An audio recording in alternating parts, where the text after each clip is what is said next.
Olá, seja muito bem-vinda à nossa segunda aula. E hoje eu preparei um conteúdo muito especial com os meus top 10 favoritos que eu utilizo em mesa e que mais deram certo com as minhas clientes. Pode anotar aí que com esses produtos não vai ter erro. Mas você já deve ter ouvido falar de unha de silicone, unha de gel, unha de porcelana, unha de vidro, tem infinitos nomes por aí. Mas o que eu quero que você, nail designer, entenda é que a gente tem nome comercial e nome técnico. Isso tudo bagunçava muito a minha cabeça no início.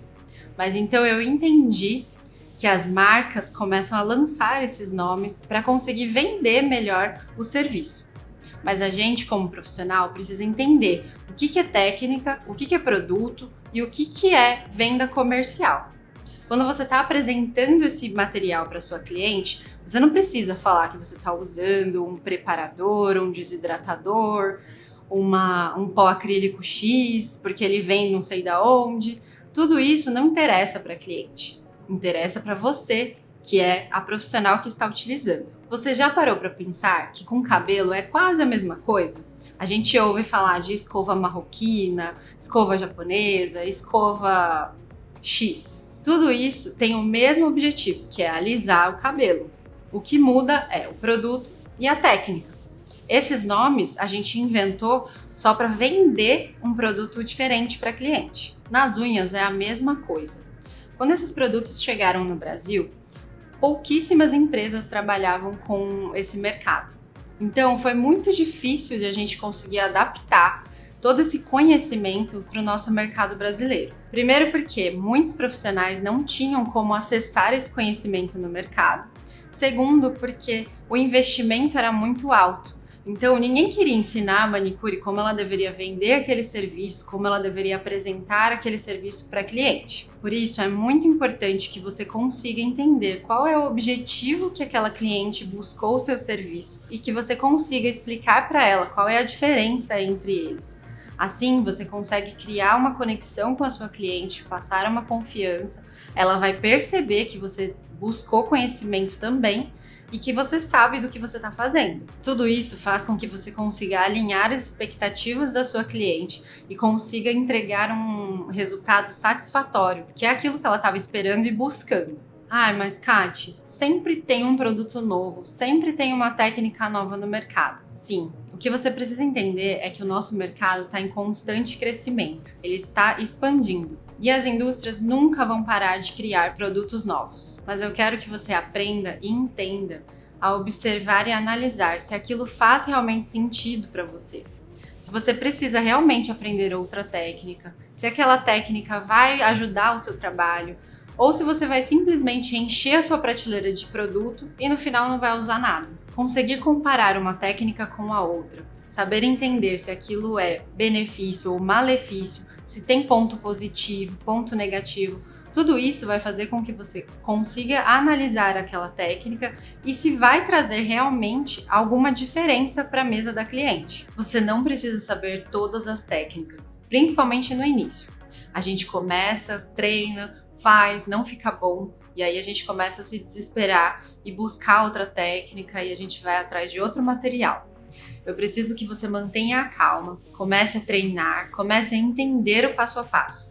Só depois que você ficou boa em uma técnica, você vai passar para a próxima. E não é que não é bom você saber outras técnicas, é bom, mas você tem que tomar cuidado para um conceito não começar a misturar com o outro. Cada produto tem a sua função e cada produto tem o jeito certo de aplicação. Por isso é muito importante que você entenda cada situação para conseguir resolver. Na aula anterior, nós falamos sobre o primeiro pilar dos 3 pilares de um alongamento perfeito. O nosso segundo pilar para um alongamento perfeito é a aplicação do nosso revestimento. Hoje eu trouxe um pouquinho de cada revestimento que nós utilizamos para fazer um alongamento. Mas, Kati, não é só colocar o produto e depois a gente lixa e tá feito o nosso alongamento? Não. Cada produto tem a forma correta de trabalhar, a técnica correta para aplicar. Assim, nós vamos garantir a durabilidade do nosso alongamento. E essa é uma das principais etapas para a gente conseguir um alongamento de sucesso. Se você demora muito para fazer um alongamento, ou se você vê que seu produto não dura muito tempo, com certeza você está aplicando ele de forma errada. Assim, perde muito tempo no lixamento e você não economiza no produto. Acaba gastando muito produto e tendo que lixar ele de novo. O primeiro que a gente vai ver aqui é o sistema gel. Esse sistema, ele utiliza a cabine UV para acontecer o processo de polimerização. Dentro do gel, existem fotoiniciadores que precisam entrar em contato com essa radiação para iniciar o processo da polimerização. Por isso, é muito diferente de um sistema acrílico, por exemplo. A forma como ele polimeriza é totalmente diferente. Além disso, dentro do sistema gel, existem vários tipos de géis. Uns que mudam a consistência, outros são mais espessos, outros são mais finos. Cada um tem uma função. Outra característica do gel é o aquecimento quando ele vai dentro da cabine. Como a polimerização do gel é feita dentro da cabine UV, nós precisamos tomar muito cuidado com a quantidade de gel que aplicamos. Imagine que você deposita uma quantidade de gel naquela unha e quando ele vai para a cabine, tem vários monômeros ali dentro dele que quando entra em contato com a luz UV, começam a polimerizar.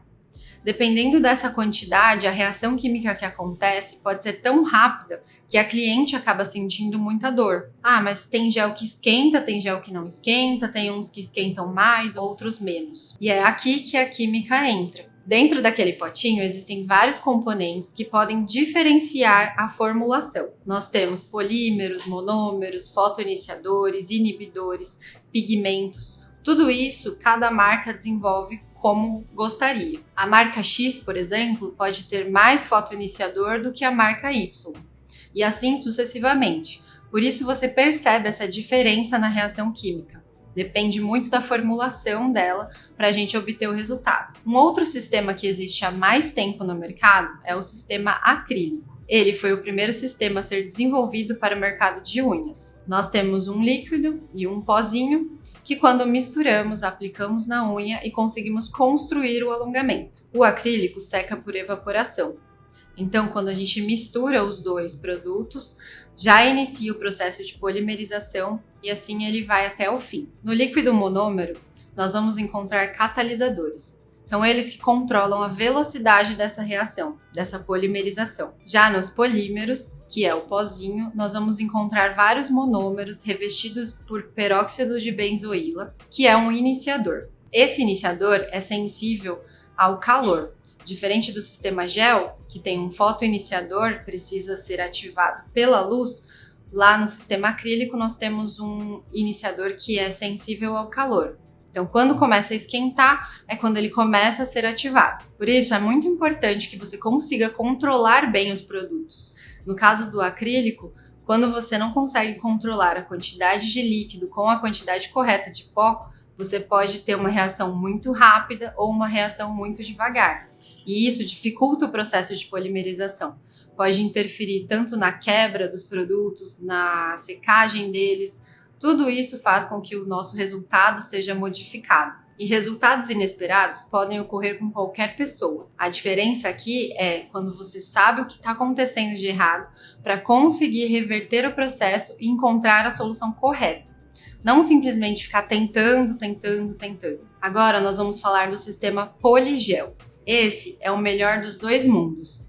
Eu considero ele como um gel, mas muitas pessoas chamam ele de pasta acrílica, gel sólido, tem alguns outros nomes. Aqui nós temos ele em formato de gel, mas ele é um gel bem denso. Ele vem dentro de uma bisnaga e a gente consegue trabalhar como se a gente trabalhasse com um acrílico, mas ele precisa da luz UV para secar. Por isso eu considero ele como um gel. E é muito bom de trabalhar com ele porque ele não escorre, você pode trabalhar como se fosse um acrílico, mas ele só vai endurecer quando você levar ele na cabine.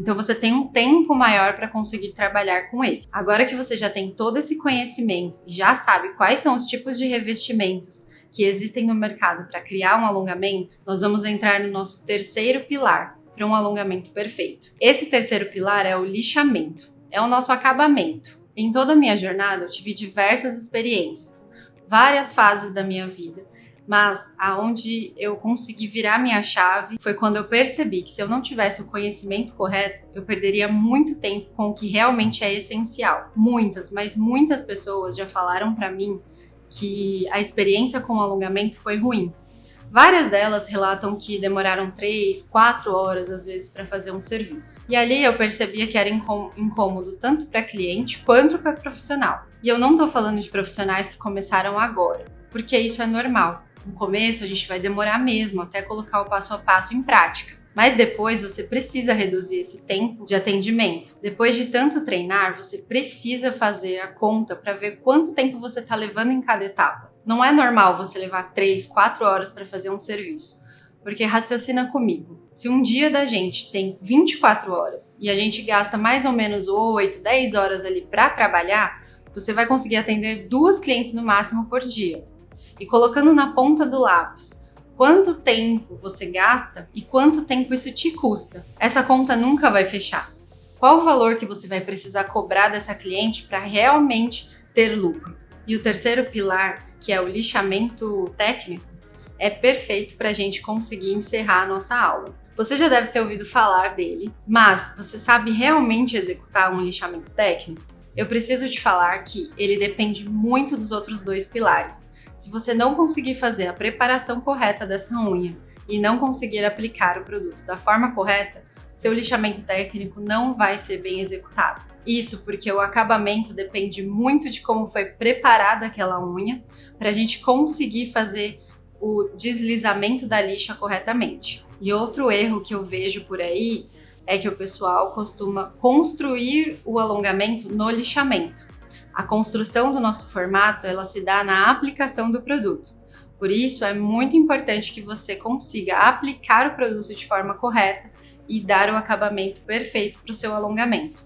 Não adianta a gente colocar produto ali e tentar lixar consertando. A gente não vai conseguir um alongamento simétrico, não vai conseguir que todas as unhas saiam iguais e ele não vai ficar um acabamento limpo. Se você está construindo o formato no lixamento, isso está errado. O formato a gente faz desde a aplicação do extensor até a aplicação do nosso produto. O lixamento é só para dar aquele toque final, a sua assinatura mesmo. E outro detalhe que faz toda a diferença é a região da cutícula.